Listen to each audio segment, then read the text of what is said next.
The function of a Zen teacher is to put his students in all kinds of situations where in the normal course of social relations they would get stuck. By asking nonsensical questions, by making absurd remarks, by all ways of unhinging things, and above all, keeping them stirred up with impossible demands. To hear the sound of one hand, to, without moving, stop a ship sailing out on the water, or to stop the sound of a train whistle in the distance. Magic. To touch the ceiling without getting up from one's chair. To take the 4 divisions of Tokyo out of your sleeve. To take Mount Fuji out of a pillbox. All these impossible questions are asked. And in the ordinary way of interpreting these questions, we think, well, now, gee, how could we do that? See, that's a very difficult question that's been asked. And you have to think, what would I do to do that? Because we are caught up in a certain way of discourse,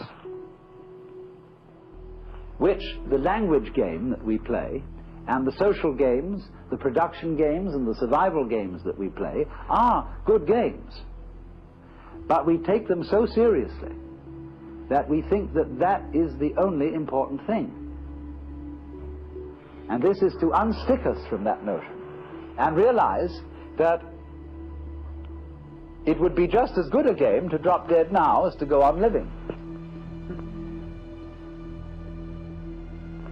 Is a lightning flash bad because it lives for a second as compared with the sun that goes on for billions of years?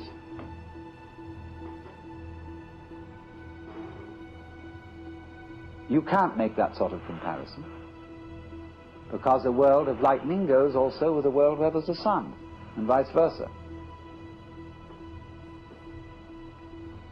So long-lived creatures and short-lived creatures go together. That's the meaning of that saying. Flowering branches grow naturally, some short, some long. So this then is a scene in a Zen community where spontaneous behavior is encouraged within certain limits. And as the student becomes more and more used to it, those limits are expanded until eventually he can be trusted to go out on the street and behave like a true Zen character and get by perfectly well.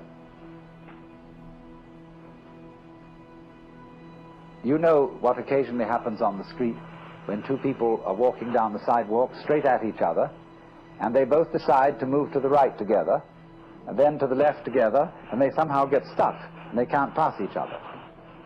Zen teachers will pull just exactly that sort of stunt when going down a path and meet one of their students, to see if they can get him in a tangle, and can he escape from it.